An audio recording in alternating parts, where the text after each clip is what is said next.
여러분, 죄를 분별하는 것하고 죄의 유혹을 이길 만한 힘을 가지는 것하고는 또 차이가 있습니다. 누가 도와주셔야 됩니까? 성령이죠. 성령이 없으면 죄를 분별까지는 합니다. 죄를 이길 수는 없습니다. 여러분, 이 성경에서는 16세까지 이걸 마스터하면 17세의 다윗이 골리앗 때려잡았고 17세의 요셉이 이 모든 유혹에서 이겼고 17세의 다니엘, 사드락, 메삭, 아벳느고가 무엇을 해야 될지 말아야 될지를 정확하게 알고 이런 세대가 나타나는 거예요. 단순히 말씀을 많이 읽어서 이걸 분별하는 차원을 넘어 성령의 임재를 경험하는 데까지 16살까지 완성해, 이거예요. 말씀과 임재 안에서 자랐다. 그러니 여러분, 16세 이전까지는 뭐 수학, 영어 막 모든 것들을 막 때려 박는 시간이 아니고 하나님의 말씀과 성령의 임재를 아는 아이들로 만들어내야 돼요. 그러려면 내가 말씀의 사람이 돼야, 내가 임재의 사람이 돼야 되는데 그게 힘들다니까. 애들 보고 배워. 내가 임재를 사모하는가를 애들이 직감적으로 압니다. 내가 말씀을 사모하는가를 직감적으로 애들이 알아요. 이 교육이 끝났다 하는 것은 얘네들이 자발적으로 말씀 앞에 자기의 삶을 노출하고 그 다음에 임재를 자발적으로 사모하는 자리까지 세워내는 게 교육의 끝입니다.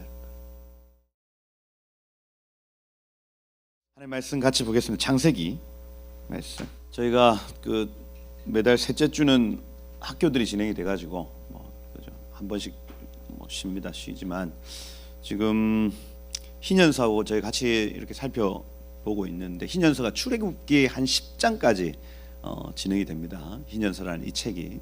그래서 요거 이제 거기 끝나가죠.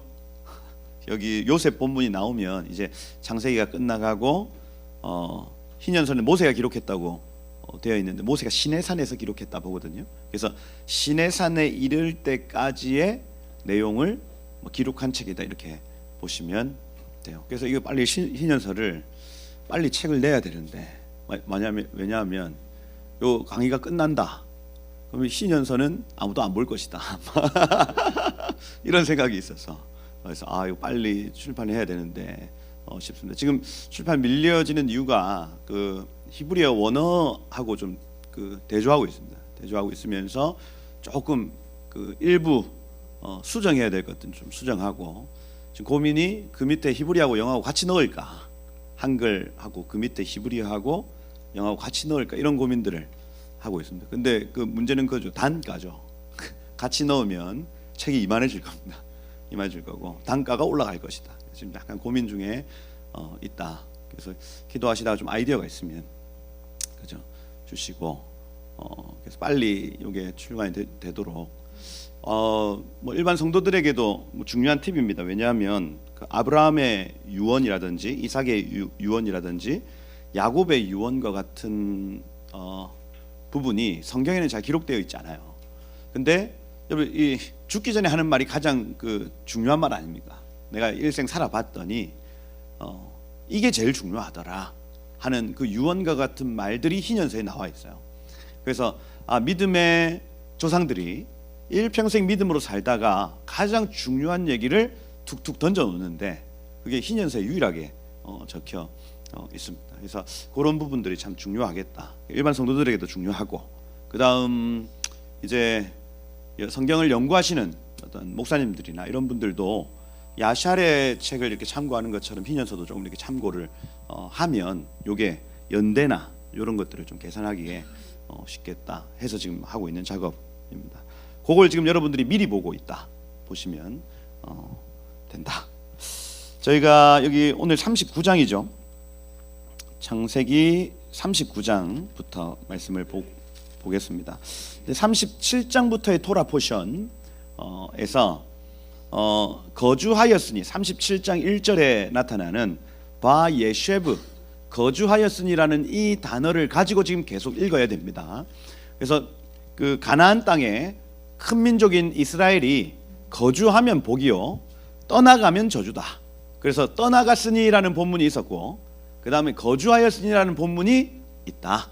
그래서 큰 민족이 계속 말씀드립니다. 큰 민족이 가나안 땅에 있으면 요거는 메시아가 오는 조건이에요. 큰 민족이 가나안 땅에 있다. 그러면 세 번째 약속, 첫 번째 약속, 두 번째 약속, 세 번째 약속.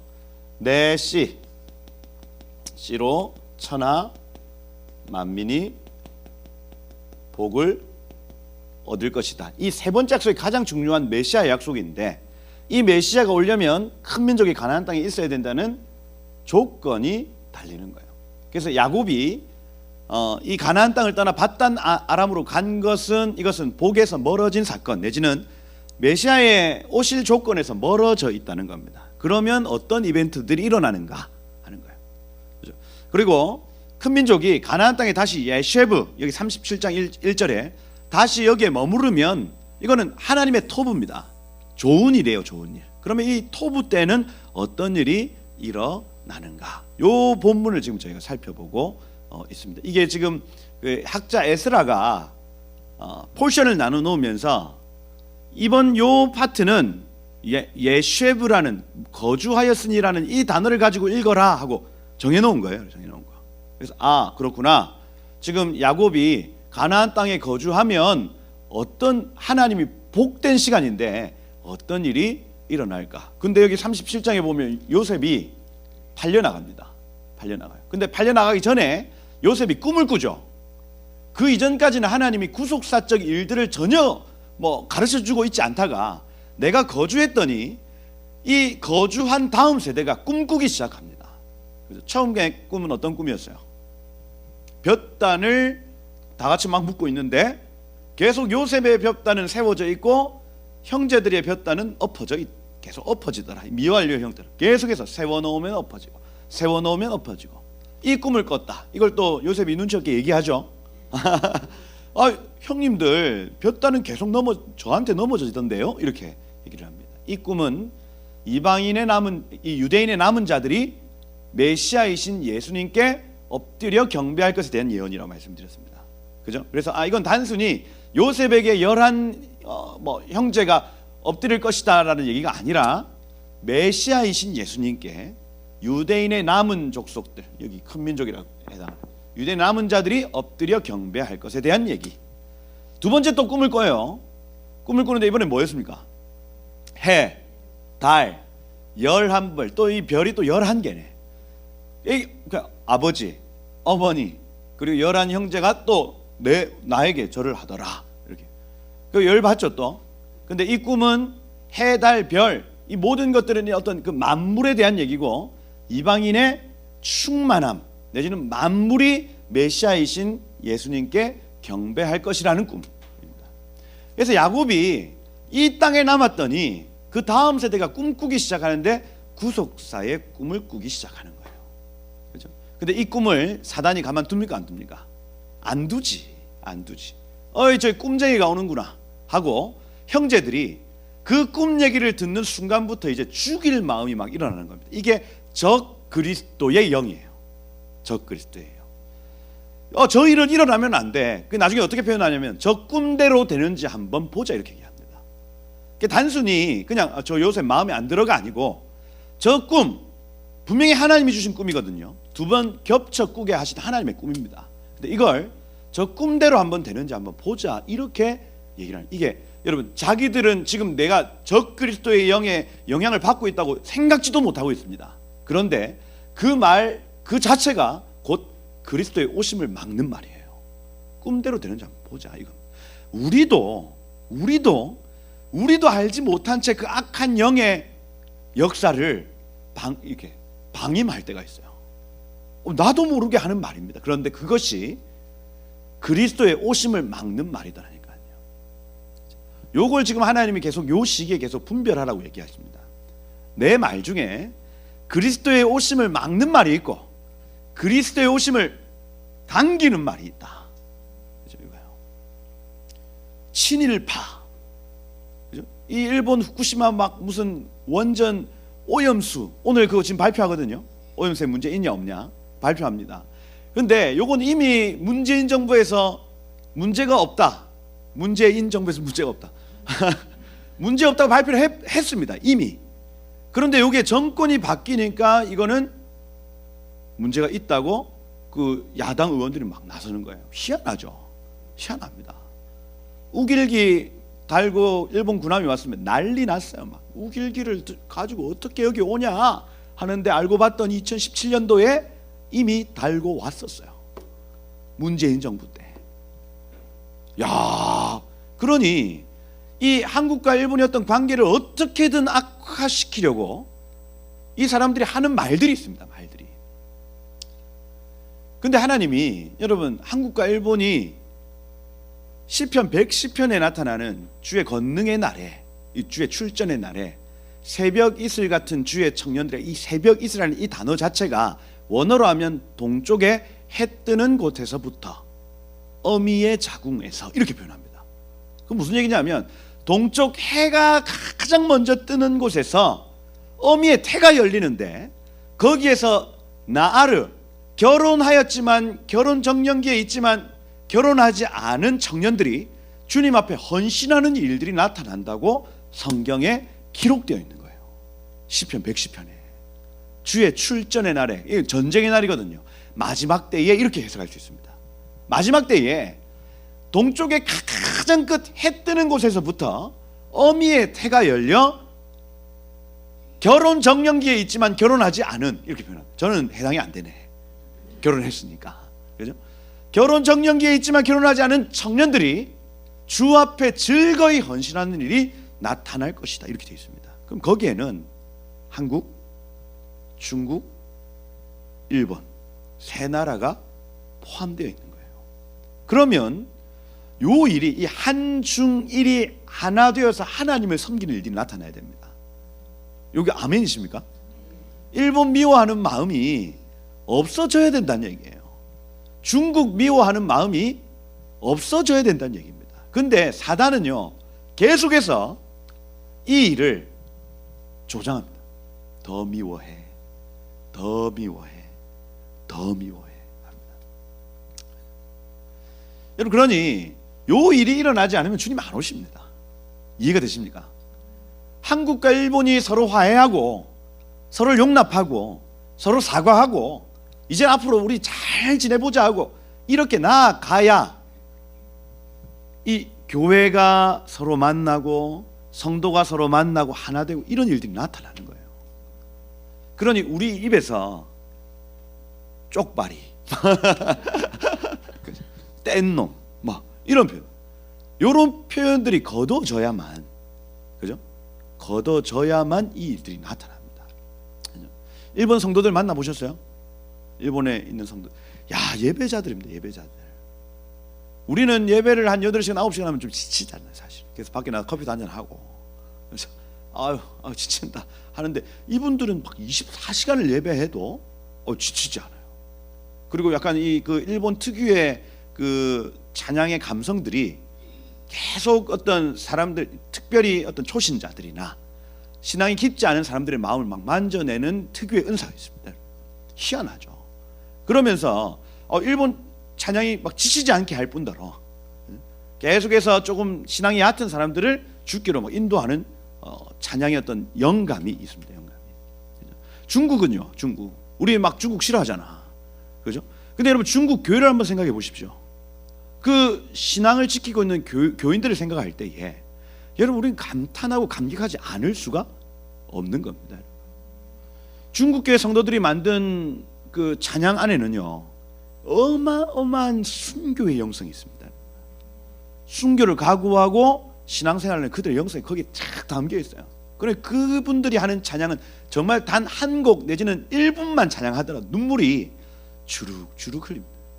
영원한 주님의 십자가 사랑, 한 구절 하는데 눈물이 주룩주룩 흘러요. 그리고 사람들을 더 헌신하게 만드는 특징이 있습니다. 찬미주 할렐루야 오찬, 요런 찬양들 한 구절만 해도 가슴이 멍멍해지면서 야, 나 이 주님 위에 살아야 되겠다는 마음이 막 올라오는 거예요. 귀해요, 안 귀해요? 귀하지. 중국 귀합니까, 안 귀합니까? 귀하지, 귀하지. 그죠? 우리 중국 정부는 욕해도 중국은 사랑하는 건 중국. 구속사적 말이 있어요. 그리고 적그리스도적 말이 있습니다. 여러분, 우리의 말에 지금 이 요셉의 형제들처럼 저 꿈대로 되는지 한번 보자 하는 말이 나오면 안 된다니까요. 지금 하나님이 한국 교회에게 말씀하시는 겁니다. 내가 지금 하고 있는 말이, 내가 하는 설교가 그리스도적인가 적그리스도적인가 하는 거예요. 주님 다시 오셔야 되죠. 우리의 말에서부터 시작합니다. 그죠? 그래서 그렇구나. 그래서 저도 이제 계속해서 어떤 남을 비방하거나 어떤 사람 한 개인을 비방하거나 이런 걸 이제 계속 좀 안 하려고 해요. 그죠? 어떤 이념에 따라서. 근데 이런 부분들 특별히 분별해야 되는 거 있지 않습니까? 분별해야 되는 거. 그런 것들은 정확하게 얘기를 하죠. 그죠? 근데 막 사람을 인신공격하거나 이런 거는 최대한 안 하려고. 이러면 인생이 재미가 없죠. 좀 사람 욕도 하고 이렇게 해야 재밌는데 인생 재미가 없습니다. 없지만 지금은 그러해야 될 때다. 어떤 분열과 어떤 그 증오를 조장하는 말들이 아니라, 그죠? 서로 연합하고 용서하고 이런 말들을 계속해서 버티려야 하겠다. 왜냐하면 그것이 그리스도의 오심과 연결되어 있기 때문이에요. 그겁니다. 그거. 그래서 그렇구나. 큰 민족이 가나안 땅에 있으면 복된 상황이구나. 복된 상황이 어떤 상황이냐? 구속사의 일이 열리는 겁니다. 그렇죠? 꿈대로 되는지 해보자. 그래서 진짜 팔아넘깁니다, 여러분. 팔아넘겨요. 그러고 보디발의 집에 팔려갔더라. 그리고 지난 시간에 그 사이 38장에 유다가 막 일으키는 일들 저희가 쭉 이렇게 살펴봤어요. 그 카이로스의 때에 유다도 회심합니다. 그죠? 이 며느리 다말을 통해서 유다의 마음을 돌이키는 하나님의 작업이 있었어요. 그죠? 그러고 이때는 내가 그냥 이 세상에 미쳐 살 때가 아니라 나 다시 아버지의 집으로 돌아가야 될 때고, 다시 이 민족, 큰 민족을 하나님 말씀으로 세워야 될 때구나 하고 돌아가는 일이 이때 38장에 나타나는 거예요. 그래서 하나님, 여러분 지금은 하나님 카이로스의 때입니다. 우리가 저 세상에 여러 취해 있다가 하나님이 마땅한 자들을 지금 부르시고 있는 때예요. 유다처럼.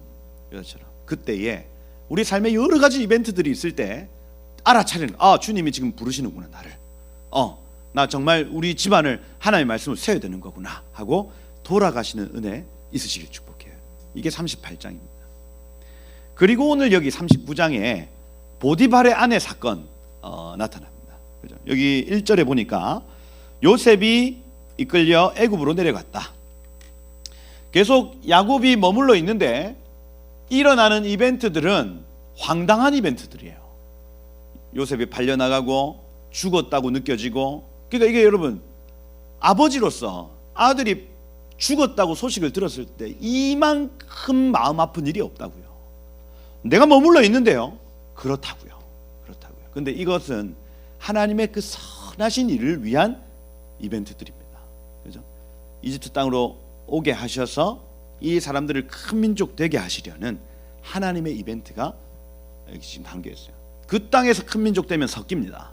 예전에 이 네피림과 같이 섞인 한 번의 그 과거가 있기 때문에 하나님 그걸 용납하지 않으시고, 이집트의 결혼 문화, 절대로 이방인하고 결혼시키지 않는 이집트의 결혼 문화 안에서 이 사람들만 큰 민족 되게 하시는, 그죠? 그 하나님의 계획 속에 요셉을 뽑아서 먼저 보내신 거예요. 그죠? 근데 야곱 입장에서는 이마만큼 아픔이 없다고요. 내가 거주했는데 이겁니다. 여러분의 삶도 마찬가지입니다. 여러분. 지금 당장 눈앞에는 힘들어요. 눈앞에는 어려운 일입니다. 여러분. 아들의 죽음만큼 어려운 일이 어디 있어요? 죽지 않았지만 새까맣게 모르는 야곱에게는 죽었다는 내용입니다. 여러분. 이만큼 큰 어려움이 어디 있겠습니까? 그런데 하나님 이 일을 통해서 하나님의 구속사를 이루어 가신다. 첫 번째 큰 민족을 이루어 가신다는 겁니다. 우리의 삶에도 어려운 일이 있을 수 있죠. 우리의 마음, 우리의 삶이 다 무너지는 일들이 나타날 수 있습니다. 그런데 하나님 그 순간에도 하나님은 일하신다.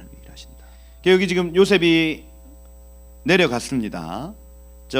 이 야샬의 책에 보면 이스마엘 사람의 손에서 요셉을 샀다. 누가? 보디발이. 지난주에 말씀드렸죠. 은 400에 샀습니다.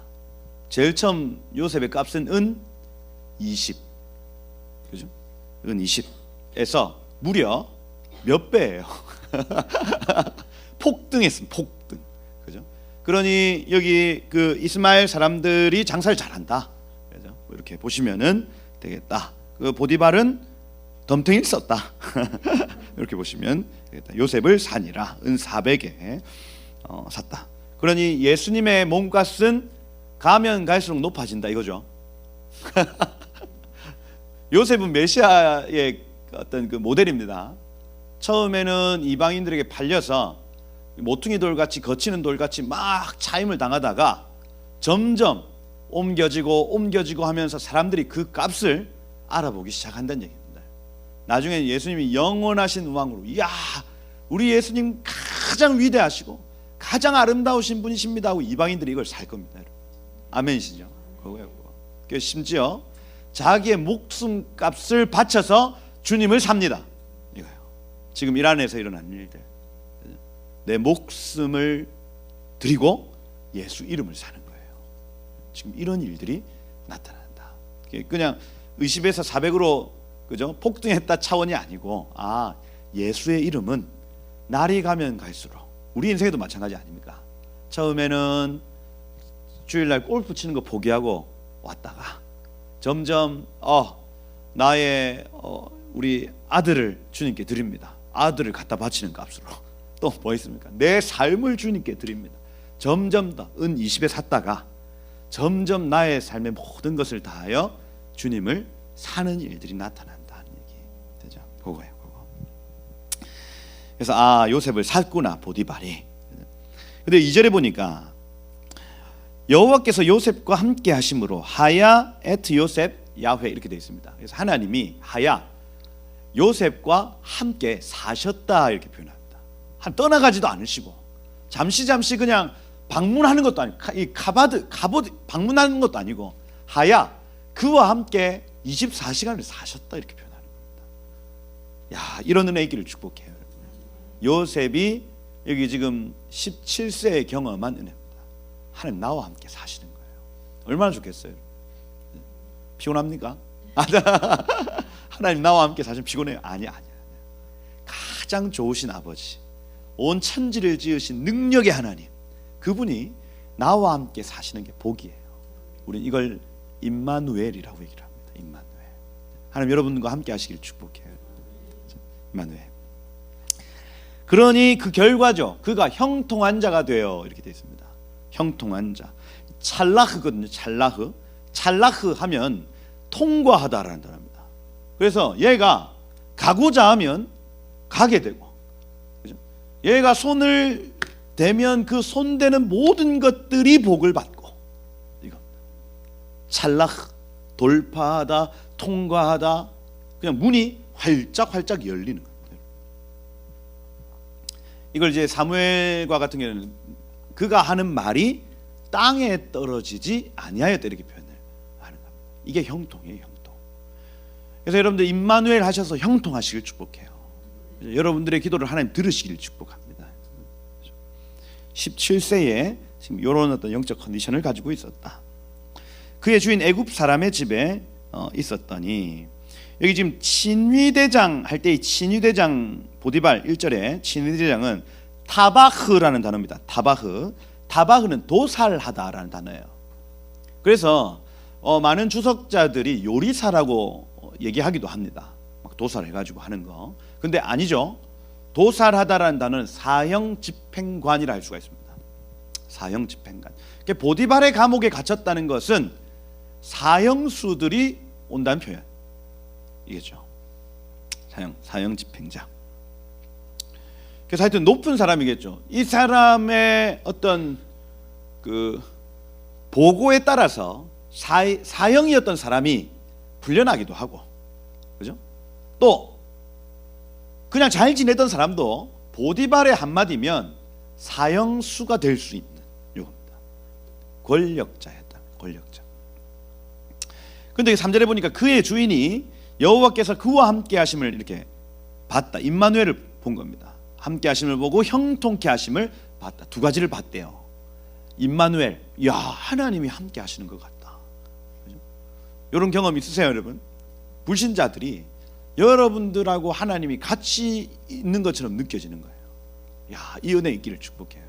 이런 거는 주로 군대, 나를 도와줄 사람이 아무데도 없을 때, 그죠? 어떤 영적인 멘토도 없고 그냥 덩그러니. 저도 군대 갈 때 이 요셉 말씀을 받고 군대를 대부분 간단 말입니다. 그 군대 가기 전에 목사님들 기도해 주실 때 하나님 이 아이 요셉 되게 하셔서 하나님 저 감옥과 같은 뭐 시간이라 할지라도 하나님 형통케 하시고 하나님 임마누엘 복이 있기를 축복합니다. 그거를 제가 3번 듣고 갔어요. 그 갔더니 야 군대가 장난이 아닌 겁니다. 그 제가 가가지고 처음 자대 배치를 딱 받았는데 제 지갑에서 누가 돈을 가져간 거예요. 이등병 때. 그 이등병은 본래 자기 짐을 자기 못 풀어요. 그냥 바보입니다, 바보. 하고 이렇게 있으면은 교참들이 물건을 다 털어가지고 이 간물대 정리를 다 해주고 다 이렇게 그냥 악이에요, 악이. 악인 아무도 못한다. 그래서 진짜 부를 때도 애기야 부릅니다. 악이야 하면 이병강성민 하는 거예요. 그죠? 애기. 그래서 딱 가방 다 풀어가지고 정리를 해주는 고참 중에 한 분이 제 주머니에 있던 그러니까 지갑에 있던 3만 원 들고 가신 거예요. 그러니까 없어진 겁니다, 지갑에. 그래서 저는 그날 밤에 하여튼 공교롭게도 그 일기 쓰는 시간, 단체로 일기 쓰는 시간을 주는 겁니다. 내 돈이 없어졌잖아. 그거 적었어요, 그걸 일기에. 없어졌다 돈이. 그래서 내 마음이 지금 너무 이렇게 힘들다. 내 3만 원 PX 가가지고 맛있는 것도 먹고 하고 싶었는데 내 아까운 돈을 지금 누가 가져갔다. 근데 군대 일기는 간부님들이 다 보시더라고요. 혹시나 사고 이런 걸 예방하기 위해서 적는 일기였대. 난 몰랐지. 그래서 보시더니 그 다음날 아침에 군대가 발칵 뒤집어졌습니다. 이등병 첫날이었어요. 그래서 강성민이가 왔는데 누가 3만 원 들고 갔단다. 여기 지금 이렇게 해서. 그래서 모든 저희 방이 2개인데 40명 같이 자요. 방이 2개입니다, 2개. 그래서 가운데서 외칩니다. 강성민이가 오늘 3만 원 잃어버렸다. 그래서 오늘 지금 간물대를 다 뒤집어 엎겠다. 근데 그 간물대 뒤집어 엎으면 큰일 나거든요. 라디오, 성인 잡지 이런 걸 다 숨겨놨는데 불시에 그날 아침에 다 까겠다는 거예요. 고참들이 이렇게 있다가 땀이 쫙 나면서 근데 그 3만 원 여러분 어떻게 찾아요? 내 이름 적어놓은 것도 아닌데. 그래가지고 간물대는 다 뒤집어 엎어졌죠. 라디오 심지어 휴대폰까지 다 나오죠. 거기에서 막 징계받는 고참들 다 나오죠. 이등병 한마디에 끝장났습니다. 거기 초토화된 거예요. 초토화. 그때부터 저의 고난이 시작됐습니다. 와 힘들더라고. 그 자살 충동을 왜 느끼나? 제가 알겠더라니까요. 나를 좋아해주는 사람이 아무도 없고 나에게 말 걸어주는 사람이 아무도 없고 그 외로움과 그리고 힘든 일이나 힘든 내한테 다 시키는 거예요. 그걸 한 3개월 경험을 했습니다. 미칠 것 같더라고요. 그러니까 화장실에 가서 제가 할 수 있는 일은 앉아 성경 보는 것밖에 없어요. 하는데 근데 저 지나고 나서 보니까 그때가 하나님이 가장 잘 느껴질 때였어요. 하나님 뭐라고 얘기하면 하나님 음성을 바로바로 주시고 그 3개월 동안의 그 영성 때문에 제 군대 생활에서 실수하지 않을 수 있었습니다.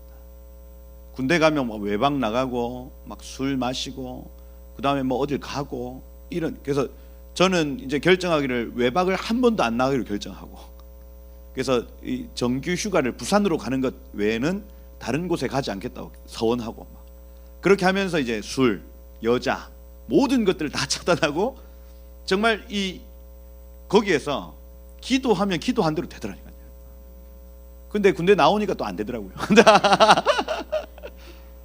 하늘에서 비가 멈춰라면 비가 멈추고요. 희한합니다. 그래서 제가 제 군대에서의 별명이 법사였어요. 법사, 마법사의 줄임말이 법사입니다. 그 게임 용어예요, 게임 용어. 법사가 딱 나타나가지고 딱 마법을 부리면 비가 오기도 하고 멈추기도 하고. 그래서 조례 때에 우리 간부님들이 그 성민이 나와서 기도 한번 해라. 요 비가 걷어지도록 하면은 제가 나가 조례 때 주님 비가 멈출 것을 이 시간 선포합니다. 막 하면은 비가 잘 내리던 비가 멈춰요. 거짓말 같죠? 저도 거짓말 같았다니까요. 멈추더라니까요. 희한해. 그러면서 이제 병장이 되었을 때 사람들이, 아이들도 그렇고 저한테 찾아와서 상담을 하는 겁니다. 여러 가지 여자친구 문제, 그다음에 어머니 불치병 문제, 이런 것들 다 찾아와서 상담하면서 하나님이 저 강성민 병장하고 함께 한다는 얘기를 제가 듣는 거예요. 그게 감사한 시간이죠. 감사한 시간. 그게 형통했냐? 그러지는 않습니다. 제가 신학과 나왔는데 군종병하면 편하게 살 수 있는데 안 시켜주는 거예요. 내가 신학과인데도. 희한하죠. 제 동기 중에 군종병 아니었던 사람이 아무도 없습니다. 그 우리 신학과 출신 중에. 저는 하나님 안 시키는 거예요. 그 6.25 때 6.25만 되면은 2만 명이 다 같이 모여서 오살리 기도에서 막 3박 4일 동안 집회하거든요. 너무 가고 싶은 거예요. 신청을 하는데 저 군정병이 아니니까 못 가는 겁니다. 그래서 저는 그때 그 6월 25일 그 뜨거울 때 예초기 돌리고, 근데 다른 애들은 거기서 은혜 받고 입이 이만큼 튀어나와요. 하나님, 나는 어디 주워왔습니까? 나 왜 이렇게 고생을 시키고, 남들 다 하는 저런 것도 한 번 안 보내고 나는 왜 이렇게 고생을 시키냐고 예초기 돌리면서 막 그렇게 했던 기억이 있어요. 막 형통하다, 막 내 삶이 편했다, 이건 아닌데 지금 돌이켜 보면, 야, 하나님 나에게 그만큼 은혜 주셨던 때가 있었나 싶은 거예요. 그렇구나. 이 야곱이 머물러 있으면 뭔가 이 형통은 편하고 몸이 좀 편하고, 야, 이 사단 군종병 돼 가지고 초코파이 나눠주면서 좀 허세도 부리고 이렇게 하는 게 형통 아니냐. 하나님이 계속 시간이 지나면 지날수록 그게 형통이 아니라, 화장실 청소 3개월 동안 혼자 다 하고 그 어려운 순간에 하나님이 나와 함께 하시는 그게 형통이다 얘기를 하시는 거예요. 근데 주변 사람들이 그걸 본답니다. 불신자 보디발 그 집 사람들이 쟤는 하나님이 함께 하시는가 봐 느끼기 시작해요. 여기 지금 4절에 보니까 요셉이 그 주인에게 은혜를 입어 섬김에 요셉을 가정총무로 삼고 자기 소유를 다 그의 손에 위탁하니, 이게 중요합니다, 여러분. 처음에는 한 가정의 리더십으로 세워요. 근데 여기에 이거 뭐 대충 하지 뭐.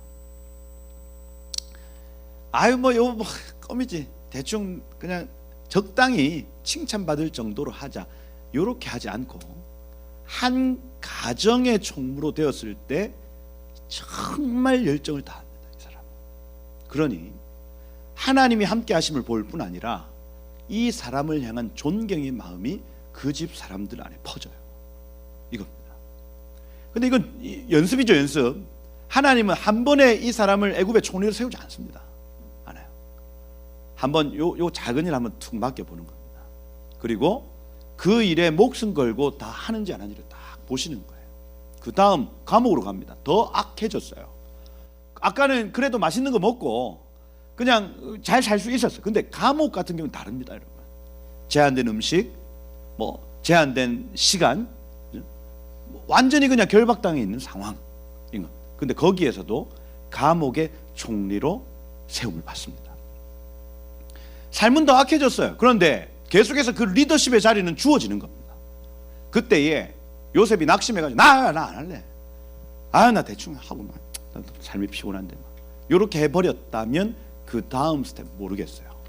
그런데 거기에서도 작은 일에 순종하고 충성하기 시작합니다. 그랬더니 나중에 어떻게 됩니까? 애굽의 총리로 세움을 받습니다. 똑같습니다. 보디발이 자기 집의 모든 것들 다 맡기고 관여하지 않습니다. 감옥에 있는 간수도, 이 간수장도 모든 것을 요셉에 맡기고 관여하지 않습니다. 나중에 바로 역시도 인장반지 빼주면서 모든 것을 다 요셉에게 맡기고 관여하지 않습니다. 똑같은 패턴이에요. 똑같은 패턴. 여러분들이 오늘 하루의 삶을 어떻게 살아가야 되는지에 대한 명확한 답입니다, 여러분. 내가 어떤 자리에 있어도 가정이 충성하리라. 감옥이요, 감옥 충성하리라. 애굽의 2인자가 되어도 그 충성에 대한 자세는 변함이 없어요.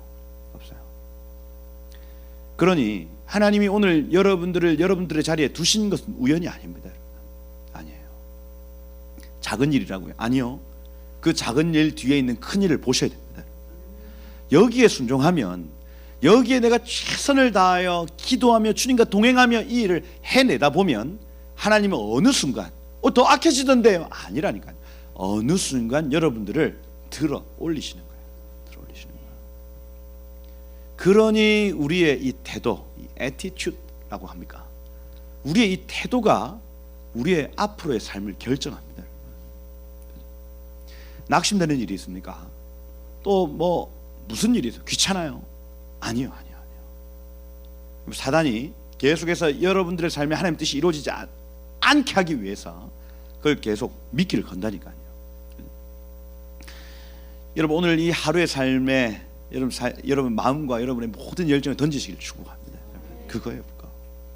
그럼 어느 순간 하나님이 싹 품에 안고 올리시는 날이 있습니다. 자기 소유를 다 그의 손에 위탁했다. 그때부터 5절에 보니까 여호와께서 요셉을 위하여 애굽 사람의 집에 복을 내리시기 시작하고 여호와의 복이 그의 모든 소유에 미친지라. 이 소유라는 이 단어가 애쉬라는 단어인데 먼지라는 단어예요. 그러니 그 집에 먼지에까지 여호와의 복이 임했다 이렇게 표현합니다. 와, 먼지에 복이 임하면 뭐 어떤 일이 일어날 거예요 이거. 쓰레기, 먼지 모든 영역에 하나님 복이래. 야, 이러한 복이 있기를 축복합니다. 먼지에도 임하는 복. 미친지라. 요셉 자신에게는 노예의 시간이고 포로의 시간이지만 이 부르심의 자리에 있으니 그 주변에 있는 사람들이 복 받는 겁니다. 복 받아요. 그러니 오늘 제목이 이겁니다. 부르심의 자리에 있으면 나타나는 일들. 부르심의 자리에 있으면 나타나는 일들. 우린 노예예요. 부르심의 자리에 있는 사람, 우린 노예입니다. 우린 포로예요. 그런데 그 주변이 하나님의 나라로 바뀌기 시작. 먼지에까지 복이 임하는 일들이 우리가 부르심의 자리에 있으면 나타나는 거예요. 6절에 보니까 주인이 그의 소유를 다 요셉의 손에 위탁하고 자기가 먹는 음식 외에는 간섭하지 아니하였더라. 요셉은 용모가 빼어나고 아름다웠더라. 이렇게 야페 마르에 야페토 아르 이렇게 되어 있습니다. 마르에 하면 외관, 그 외적인 어떤 외모를 뜻하고, 토아르 하면 윤곽, 형태를 뜻합니다. 그래서 몸, 그 다음에 몸의 생김새, 그 다음에 얼굴의 생김새가 야페, 요빠라는 단어죠. 그래서 굉장히 아름답다라는 단어입니다. 사람들이 혹할 만한 외모였다 얘기를 하죠. 그래서 여기 요셉이 지금 이런 컨디션을 가지고 있다가 한 2년쯤 지났을 때입니다. 그래서 요셉이 한 18세 후반 됐을 때 7절에 보니까 그의 아내가 요셉에게 눈짓하다가 동침하기를 청하니 이렇게 되어 있죠. 이 눈짓하다가라는 단어가 나사 에트 아인이라는 단어입니다. 이 단어, 이 토라 포션은 굉장히 중요한 단어인데 눈을 들어 바라보는 것을 의미해요. 하늘의 관점으로 바라봤다는 겁니다. 그러니 이 메시아이신 예수님의 아름다움과 흡사한 아름다움으로 봤다는 얘기예요. 많은 불신자들이 이렇게 주의 아름다움을 볼 때가 있습니다. 부흥이 일어났을 때, 이럴 때 교회의 아름다움, 몸된 교회의 아름다움, 예수 그리스도의 그 이름의 아름다움을 발견한다고요. 발견해요. 그런데 그 반응이 지금 잘못된 거죠. 반응이 나의 순결을 주께 드립니다. 저번에 얘기했던 대로 하나님은 여러분들의 순결을 크게 중요하게 생각 안 해요. 안 받으신다고요. 그거는 저기 어디 이단 사이비 교주나 좋아할까?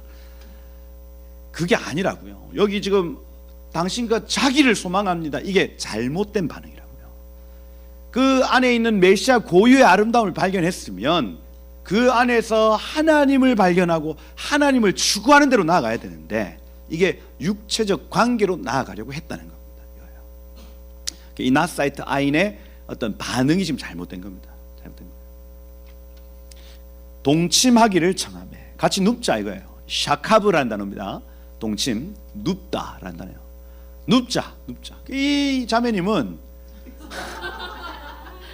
요셉만 만나면 같이 눕자 하는 거예요. 눕자. 같이 좀 눕자. 눕는 걸 좋아하시는 자매님. 여기 지금 8절에 요셉이 거절하여 자기 주인의 아내에게 이르되 내 주인이 집안 모든 소유를 간섭하지 않고 다 내 손에 위탁하였으니 이 집에서 나보다 큰 이가 없으며 주인이 아무것도 내게 금하지 아니하였어도 금한 것은 당신뿐이니 당신은 그의 아내임이라. 이렇게 되어 있습니다.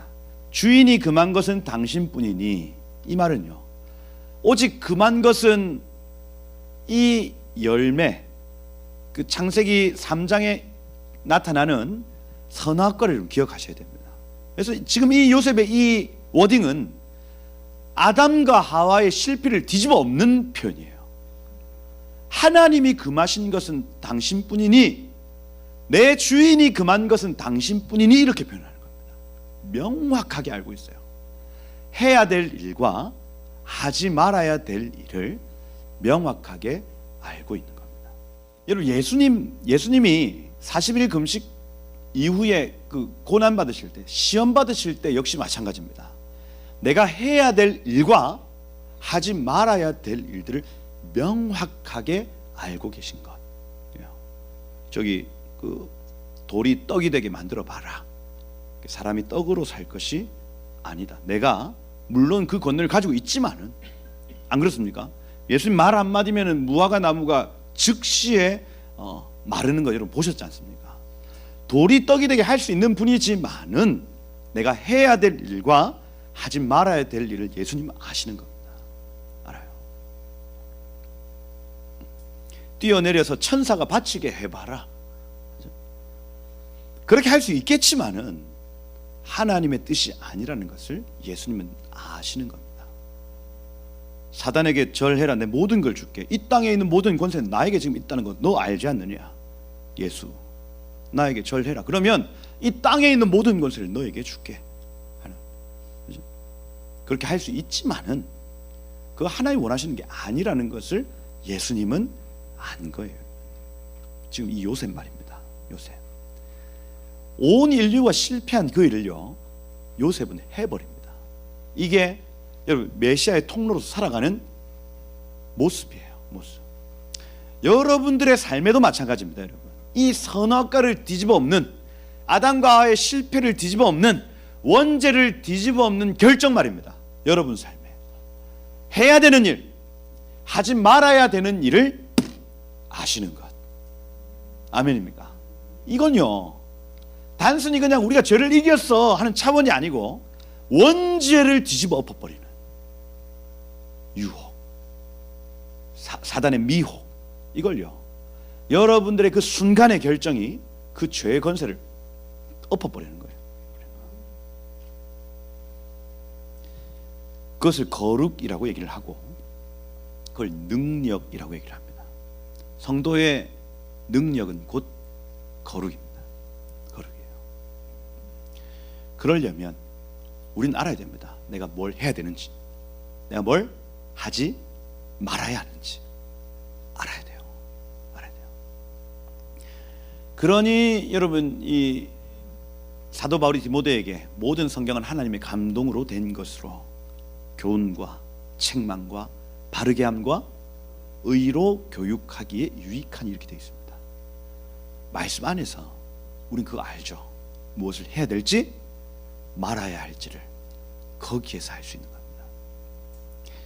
그래, 모든 선악과의 열매, 생명나무의 열매 여기에 있습니다. 여러분, 선악을 알게 하는 것, 무엇을 해야 될지, 토부, 무엇이 토부인지 무엇이 라인지를 아는 건 여기에 있습니다. 그 영원한 생명 여기에 있습니다. 여기에 있어요. 말씀이신 그리스도, 그분이 남기신 이 성경이요, 우리에게 그것을 알게 하는 거예요.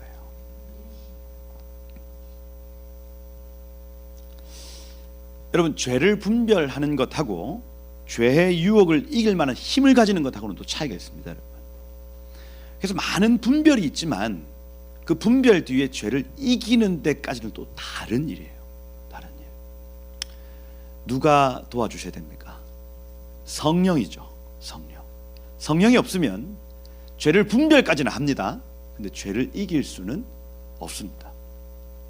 이걸 여러분, 이 성경에서는 16세까지 이걸 마스터하면 17세의 다윗이 골리앗 때려잡았고요, 17세의 요셉이 이 모든 유혹에서 이겼고요, 17세의 다니엘, 사드락, 메삭, 아벳느고가 무엇을 해야 될지 말아야 될지를 정확하게 알고 그리 아니하실지라도 왕이여 나는 저 신상에 절할 수 없습니다, 이런 세대가 나타나는 거예요. 단순히 말씀을 많이 읽어서 이걸 분별하는 차원을 넘어 성령의 임재를 경험하는 데까지 16살까지 완성해야 됩니다. 이거예요. 이게 우리 박경진 목사님, 데이빗 박이라는 목사님 계신데 그분이 하나님의 교육이라는 책을 썼어요. 그 안에서 계속해서 강조하는 내용입니다.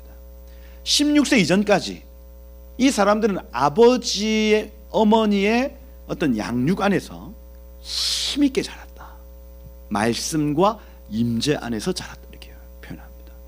그러니 여러분 16세 이전까지는 수학, 영어 막 모든 것들을 막 때려 박는 시간이 아니고 하나님의 말씀과 성령의 임재를 아는 아이들로 만들어내야 되는 겁니다. 이거예요. 니는 잘하냐? 힘듭니다. 힘들어요. 이게 힘들다니까요. 그러려면 내가 말씀의 사람이 돼야, 내가 임재의 사람이 돼야 되는데 그게 힘들다니까요. 애들 보고 배우죠. 내가 임재를 사모하는가를 애들이 직감적으로 압니다. 내가 말씀을 사모하는가를 직감적으로 애들이 알아요. 요 세대가요. 그러니 여러분, 이 교육이 끝났다 하는 것은 얘네들이 자발적으로 말씀 앞에 자기의 삶을 노출하고 그 다음에 임재를 자발적으로 사모하는 자리까지 세워내는 게 교육의 끝입니다. 그게 늦으면 뭐 20살이든 30살이든 어떻게든 내 자식이라면 하나님의 말씀을 알고 하나님의 임재를 아는 아이들로 만들어내야 된다는 얘기입니다. 그래야 세상이 그를 평가하기를 저는 하나님의 사람이야 평가하는 거예요. 우리 많이 놓칩니다, 여러분. 특별히 우리 자녀들. 여러분, 자녀가 잘못됐어요. 그러면 누구 핑계도 못합니다. 누구 핑계를 댈게요? 주일학교 교사 선생님 일주일에 한 번 만났는데 주일학교 교육자 어떻게 해요? 어떻게? 1차적인 책임이 어디에 있냐면 우리에게 있어요. 부모에게. 그러면 가장 잘 세워야 될 우리의 교육 1호 대상이 누구냐면 학교 선생님이 걔네들을 가르치는 게 아니고 부모가 자녀를 직접적으로 가르쳐야 됩니다. 이거예요. 이게 무너지면 다 무너지는 겁니다. 근데 요즘 어때요? 요즘 애들 귀찮아가지고 어떻게든 빨리 어린이집 보내려고 합니다. 어떻게든 나하고 좀 떨어져 있어야 돼. 나도 내 삶이 있어야 되니까 합니다. 근데 이게 여러분 지금 당장에 편하고 좋은 것 같지만은 이 아이들의 영을 볼 때에 너무나도 슬픈 일이에요. 물론 하나님 은혜를 주셔서 어린이집 교사가 임재와 말씀의 사람이다 이러면 진짜 땡큐죠. 감사원금 1,000만 원 1억 해야 됩니다, 여러분. 그럴 일은 확률상 적어요. 그거 진짜 하나님의 은혜라고요. 좋은 선생님 만나는 건요 하나님의 은혜입니다. 은혜. 야, 그만큼 큰 은혜가 없어요. 그럼 어떻게 해야 되냐면 1차적으로 우리가 부모가 이 아이가 두 가지만 하면 됩니다. 하나님의 말씀을 아는 아이, 하나님의 임재를 아는 아이, 이 두 가지입니다. 주일학교 교육의 목표는 이거예요. 말씀과 임재를 얘네들이 인식하고 사는가 하는 겁니다. 그렇죠? 이걸 이제 이 고신에서는 코람데오라고 얘기를 합니다. 하나님 앞에서 이렇게 하나님 눈에 보이지 않지만 임재하시거든요. 하나님 눈에 보이지 않지만 말씀으로 지금 살아계십니다. 이거예요. 이 16세까지의 이 부모의 교육이 너무나 중요하다. 야, 16년이 걸린다. 16년이 걸린다. 그런 것 같죠? 여러분들의 영혼이 세워졌을 때를 한번 생각해 보십시오. 한 16년 정도 지나면 임재도 조금 알겠고 말씀도 조금 알겠고요. 하루 빨리 가르치는 게 필요하죠. 그래야 다윗, 다니엘, 요셉, 에스더 이런 17세의 나라를 뒤집어 엎는 세대가 그렇게 나타나는 겁니다. 이렇게.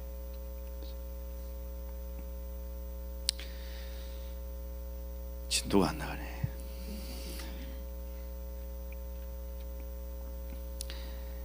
여기 지금 9절 후반부에 보세요. 그런즉 내가 어찌 이 큰 악을 행하여 누구에게?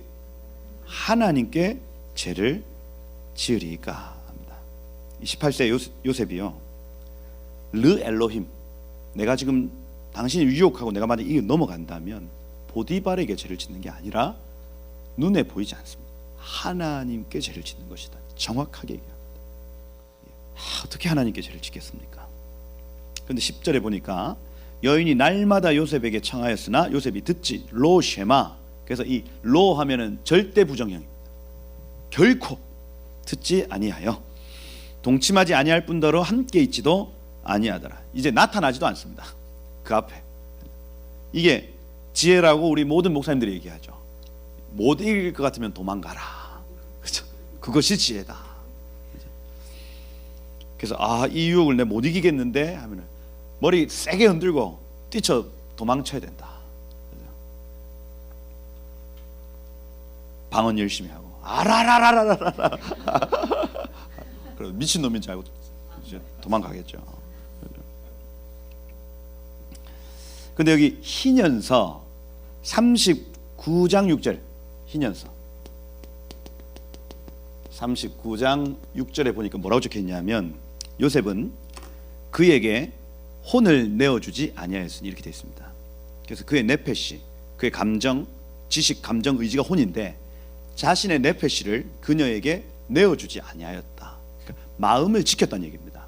지식, 감정, 의지 이것을요 내어주지 않았다. 우린 때때로 일반화를 시킵니다. 일반화. 이 지식이죠. 다른 사람들 다 하는데 뭐 하는 겁니다. 아니 다른 종들도 다른 주인하고 잠자리 하던데 이렇게 만약에 열어주면 그때 우리의 네페시를 내어주는 것 같아요. 두 번째, 감정입니다. 감정.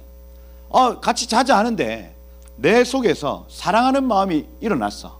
근데 이거는 하나님 뜻이 아니잖아요. 근데 사랑하는 것도 죄야 하는 거예요. 이게 감정을 열어주는 것으로 의미합니다. 그리고 마지막 의지, 지정의가 우리의 혼 아닙니까? 의지를 열어준다는 표현은 어떤 표현이냐면 내가 저 여인한테 만약에 저 여인의 요구를 들어주면 나는 더 성공할 수 있을 거야 하고 의지를 드러내는 거예요. 근데 요셉은 그의 혼을 지켰다. 그의 지식, 감정, 의지를 절대로 내어주지 아니하였다. 일반화. 다른 종들이 와가지고 야 하룻밤 자 하는데 아니 너 인생아 너 그렇게 살지 마. 이렇게 계속해서 오는 다른 종들한테 막 타박 주고, 그죠? 사랑의 감정이 막 생기려고 할 때 이 미친놈아 네가 하나님의 자녀로서 네가 그럴 수 있냐고, 떠나가라 이 더러운 마귀 같은 놈아 말하는 거예요. 의지, 막 내가 만약에 저 여인의 청을 들어주면 나 성공할 수 있겠지? 아니 날 성공시키는 분 하나님이시야 하고 그 마음을 닫아버려요. 그의 혼을 지켰으니 이거예요. 그 이유를 아브라함의 유언을 기억함이라 이렇게 되어 있습니다. 여기 희년서 39장 6절에 아브라함이 그 세대, 그 밑에 있는 세대들, 그러니까 이삭과 그 이스마엘과 그들의 자손들 모아놓고 했던 유언을 계속 전달시켰는데 그 첫 번째가 뭐냐면 음행하여 눈과 마음을 쫓아 여인을 취하지 말고 이렇게 됐습니다. 눈과 마음을 쫓아 여인 찾지 마라. 이게 아브라함의 첫 번째 유언이었어요. 인생들아, 너의 눈과 너의 마음이 땡기는 대로 사람 찾지 마라. 그렇게 하다가 우리가 가나안 여인과 섞였다 이 얘기입니다. 그리고 두 번째, 녹여 새긴 우상을 만들지 말고, 세 번째, 여호와만 경외하고 그만 섬겨라. 이 세 가지 유언을 자식들에게 얘기를 했고, 그 자식이 또 그 다음 자식에게 얘기를 했고, 요셉이 그걸 기억한 겁니다. 아, 눈과 마음을 쫓아 여인을 취하는 게 아니구나, 이걸 기억하고 그의 혼이 지켜졌다. 이거예요. 그렇죠? 결국 여러분, 우리의 마음이 지켜지는 건 말씀입니다. 말씀. 하나님의 말씀이 우리의 마음을 지키게 해요. 이거예요. 여기 어떤 남자도 남편이 있는 여인과 음행하여서는 안 된다. 그런 자는 하나님 앞에 죽음의 벌이 제정되어 있다. 그래서 이 죄는 주 앞에 있는 영원한 책에 영원히 기록되었느니라. 이렇게 적어놔요. 여기 신약 39장에. 남편에 있는 여인과 눕지 마라. 이거예요. 이것은, 이 죄는 영원히 하나님 앞에 기록될 죄다. 고다. 요셉은 이 말씀을 기억하고 잠자리를 거절하니라. 이렇게 적혀 있습니다. 다음에 흰여서 나오시면 한번 보세요. 보시면 그렇게 거절을 했다. 요셉이 옷을 잡고, 여기 11절이 11절. 그러할 때에 계속 그렇게 요청할 때 요셉이 그 일을 하러 그 집에 들어갔습니다. 집안 사람들이 하나도 거기에 없었다. 여기 흰연서에 보니까 이집트 나일강 축제일이었어요. 그래서 그 씨를 뿌리고 막 씨가 막 둥둥 뜨고 내려앉고, 그때 막 축제를 할 때 다 나갔는데, 요 여인은 상사병에 걸려가지고 하도 이제 요셉이 안 보여주니까 보고 싶어, 보고 아프다 이러고 있을 찰나였습니다. 집안 사람들 다 나가고, 안 되겠다, 내가 요셉을 보러 가야 되겠다 해가지고 막 온갖 향품을 다 바르고, 막 알로에 바르고, 실제로 그래 적혀 있습니다. 알로에와 뭐를 다 막 바르고, 알로에 발라봤어요 여러분? 맨들맨들하니 막 해서 간 거예요. 그죠? 그래서 요셉 지나가는 요셉 이렇게 한 겁니다. 요셉. 12절에 보면 그 여인이 그의 옷을 잡고, 이 옷이 베게드죠. 베게드 하면 겉옷, 겉옷입니다. 겉옷. 그러니까 요셉의 어떤 단 한 벌밖에 없는 그의 어떤 신분을 나타내는 겉옷이에요. 겉옷 잡았어요. 그에게 이르되 나와 동침하자. 그죠? 요셉이 자기 옷을 그녀의 손에 벗어버리고 밖으로 나갔다. 이 옷은 단 한 벌밖에 없는 옷. 요셉, 이 옷만 보면 요셉이란 걸 단번에 알 수 있는 옷입니다. 그 옷을 벗어버리고 나갔다. 이렇게 표현을 합니다. 그 여인 입장에서는 열받죠. 자기가 그렇게 못생긴 게 아니거든. 그 보디발의 아내, 그죠? 뭐 최고 권력자의 아내 얼마나 이뻤겠어요, 여러분. 야, 거절당한다 생각해. 그 거절감, 그때 우울증, 막 이런 게 막 와가지고 더 시름시름, 아프다. 뭐 이러고 있을 찰나에 야샬의 책 44장 26절에 보면 친구들 찾아왔다 했죠. 어디 아픈데? 왜 그러는데? 밥 좀 먹어라. 죽 좀 써줄까? 이렇게 하는데, 내가 왜 아픈지 너에게 알려주마 하고 어떻게 합니까? 잠시 있으면 너희도 아플 거야 하는데, 식사 때 유자하고 칼고 자르다가 요셉 딱 이쁜 옷 입고 등장을 했더니 자기 손을 자르고 있더라. 피가 줄줄줄줄줄줄. 친구들이 그 요셉이 너무 잘생긴 걸 보고 피가 줄줄줄줄, 유자 자르다가 이렇게 된 거예요. 그게 야샬의 책 44장에 적혀 있습니다. 그러고 피 반창고 바르고 매일 찾아오더라. 야, 이 슬리카, 그 보디발의 아내 이름이 슬리카라 되어 있고, 슬리카의 친구들이 매일 찾아오는 거예요. 매일 찾아. 우리 밥 먹어야지 이러면서 슬리카 집에서 먹자 이렇게 해가지고 계속 찾아와가지고 요셉 보러 이렇게 오는 상황. 나중에 이 여인이요, 울면서 간청합니다. 울면서 뭐라고 하냐면, 나와 같은 아름다운 여인을 본 적이 있냐? 이제 이 잠자리를 허락해서 나를 죽음에서 건져다오, 이렇게 얘기합니다. 그러니 야, 뭐 사람을 사랑해도 이렇게 사랑할 수 있어요? 예? 너는 그렇게 너의 아내를 사랑 안 하냐? 노 코멘트 하겠습니다. 유자를 자를 정도는 아니잖아. 우리가 그죠? 우리가 서로 유자를 자를 정도는 아니잖아요. 이 정도예요, 이 정도. 뭐라고 하냐면, 나의 청을 들어줘서 나를 죽음에서 면하게 해다오, 이렇게 표현합니다. 야. 한편으로는 요셉이 뭐 어떻게 있길래? 근데 영적으로 생각하면 이거는 예수님의 아름다움이죠. 예수님의 아름다움. 이 신랑 되신 예수님의 아름다움이 그토록 어떤 그 여인의 마음을 이렇게 사로잡는다. 이렇게 해석을 할 수 있죠. 그렇게까지 해도 거절을 한다. 그러니까 이제 화가 나죠. 그 애증으로 바뀝니다. 애증. 그래서 이것 봐라. 여기 14절에 보니까 말합니다. 이 히브리 사람이 나를 희롱했다. 이 차크, 이사 갈 때 그 차크입니다. 나를 비웃었다, 나를 희롱했다. 사실이죠, 뭐. 그죠? 희롱한 겁니다. 비웃은 겁니다. 비웃은 거. 그가 나와 동침하고자 내게로 들어왔으므로 내가 크게 소리 질렀고 그가 나의 소리를 질러 부름을 듣고 그의 옷을 내게 버려두고 도망하여 나갔느니라.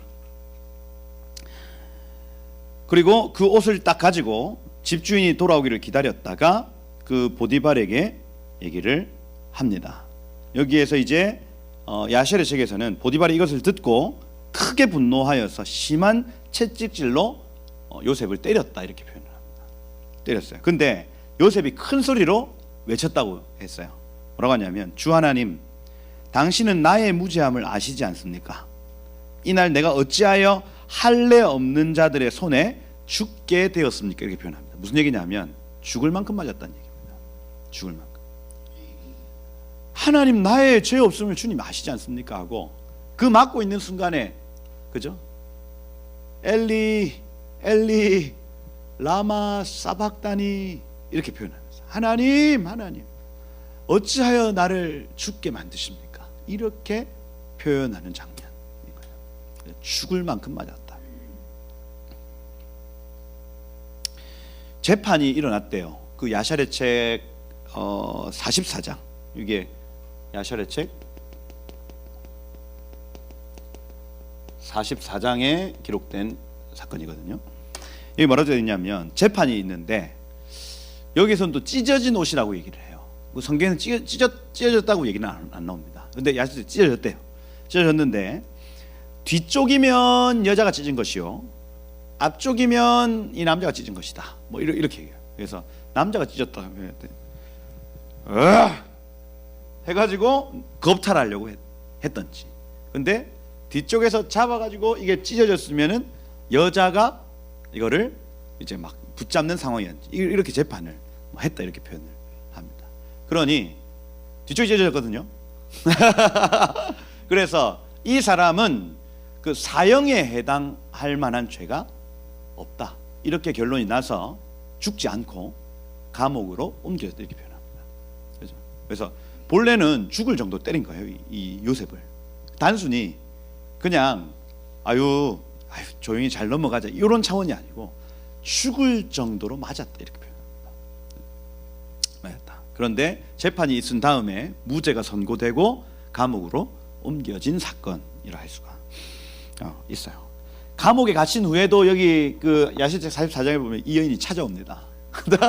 야 끈질겨. 그래가지고 계속 찾아. 내가 건져줄게. 나 아니면 너 여기서 못 건져. 내가 건져줄 테니까 하룻밤 하자 이겁니다. 그죠? 그때에 그 말을 듣고 뭐라고 하냐면 이 요셉 워딩이 좋아요. 하나님께 범죄함보다 이 집에서 지내는 것이 낫사오니 이렇게 표현합니다. 내가 하나님 앞에 범죄하여 여기를 나가는 것보다 내가 이 집에 거하는 게 내가 좋습니다. 가세요. 그러니까 그 다음에 이 여인의 워딩 더 잔인해지죠. 네 누나를 뽑아버린다. 그게 야샬의 책 44장에 나와요. 누나를 뽑아버린다. 막 이런 협박 막 합니다. 그죠? 족쇄에 채워 너를 팔아버릴 것이다. 그죠? 그때의 요셉의 워딩이 더 좋습니다. 뭐라고 하냐면 온 세상의 주인이신 하나님이 나를 건질 것이고 그는 소경의 눈을 뜨게 하시는 분이시며 묶인 자를 풀어주시고 나그네를 지키시는 하나님이십니다. 복음이죠.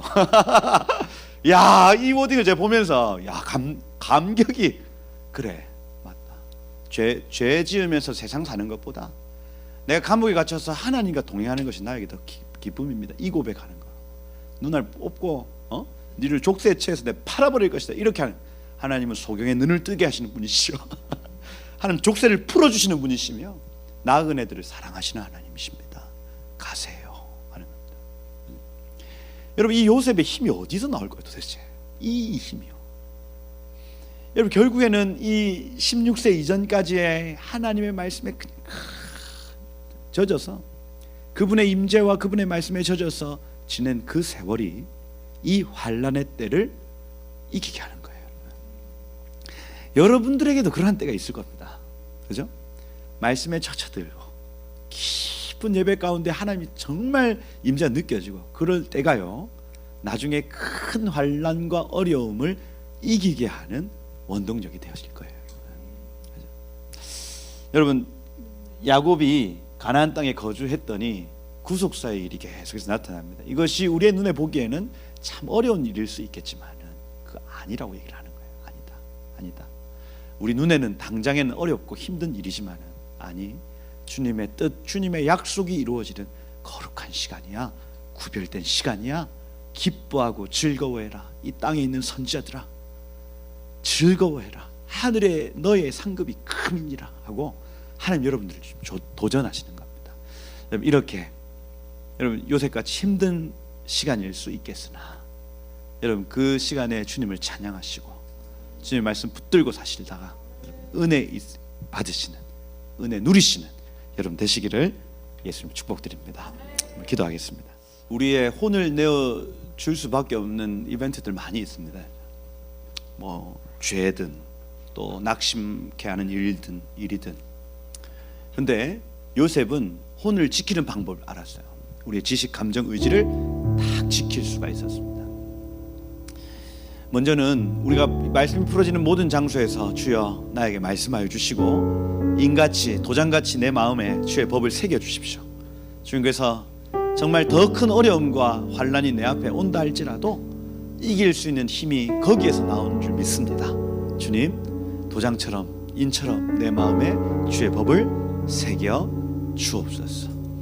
또 하나님 임재의 장소에서 주님 그 임재를 경험할 뿐 아니라 그것을 알고 추구하는 사람이 되게 하여 주십시오 하고, 하나님 그렇게 내가 연단되고 단련되었다가 주의 오실 때 칭찬 듣는 주의 종이 되기를 원합니다.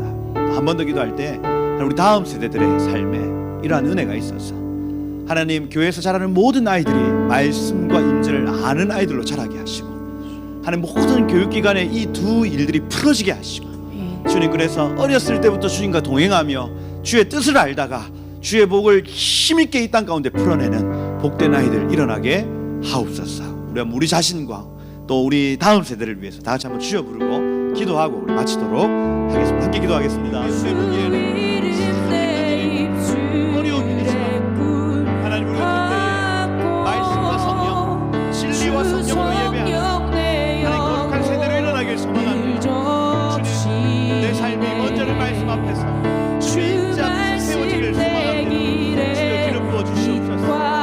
주님 말씀으로 나를 비춰주십시오. 임재로 나를 덮어 주옵소서. 주님 그래서 어떤 환난과 어려움에도 넘어지고 좌절하지 않냐고 하나님 모든 일들을 분별하며 하나님 분별할 그 일을 이기며 나가는 하나님 나의 삶이 되게 하여 주옵소서. 하나님 우리 아이들 하나님 어려서부터 말씀과 성령으로 하나님 이 아이들 세워지게 하시고, 주님 주 말씀 때부터 하나님 말씀 안에 있는 기쁨, 말씀의 그 달콤함, 말씀 안에 세워짐, 하나님의 임재의 기쁨, 임재의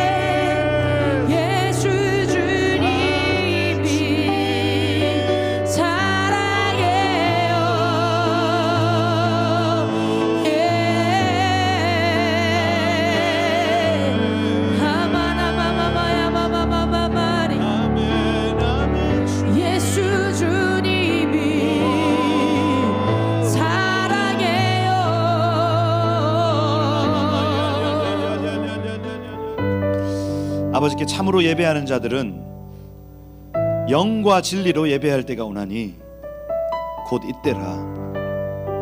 아버지께서는 자기에게 이렇게 예배하는 자들을 찾으시느니라. 하나님 영이시니 예배하는 자는 영과 진리로 예배할지니라. 하나님, 오늘 우리의 삶에 성령과 진리를 허락하심을 감사합니다.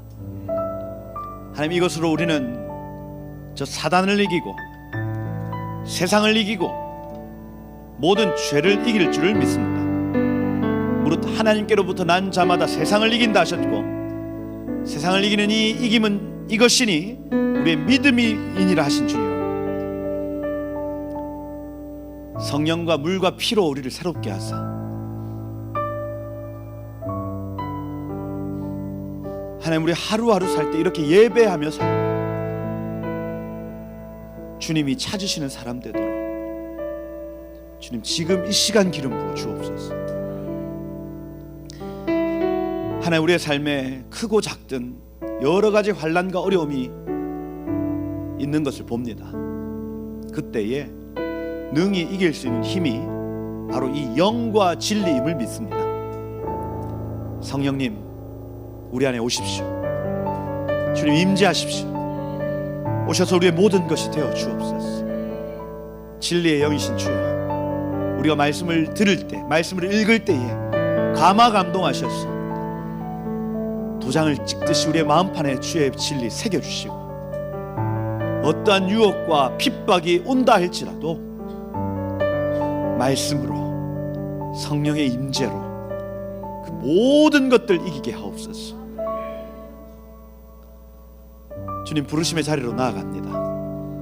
우리가 그 자리에 설 때에 하나님, 우리 옆에 있는 먼지에까지 복이 되실 줄 믿습니다. 주님 오셔서 그 자리가 때로는 어려운 자리요, 때로는 참 힘든 자리이지만은 버티고 그 자리에 서 있을 때에 주님 우리의 모든 것이 되어주시고 임마누엘로 함께 하시고 우리의 형통함, 하나님이 나와 함께 하심이 저 불신자들에게 보여지는 하나님의 사람 되게 하옵소서. 하나님, 우리의 입술을 사로잡아 주시고 그리스도의 오심과 연결된 단어들이 우리의 입에서 나오게 하시고 주의 오심을 막는 모든 문장, 단어들이 우리 입에서 불태워지게 하시고 하나님의 사람으로 능히 저 세상 앞에 세워주셔서 세상의 여러 통치자 경영자들이 이 세상을 운영하는 것이 아니라 하나님이 이 세상을 경영하심을 우리를 통해 나타내 주옵소서. 그렇게 이 기간을, 이 때를 기름 부어주시고 영광을 취하실 주님을 찬양합니다. 모든 영광을 주님만 받아 주옵소서.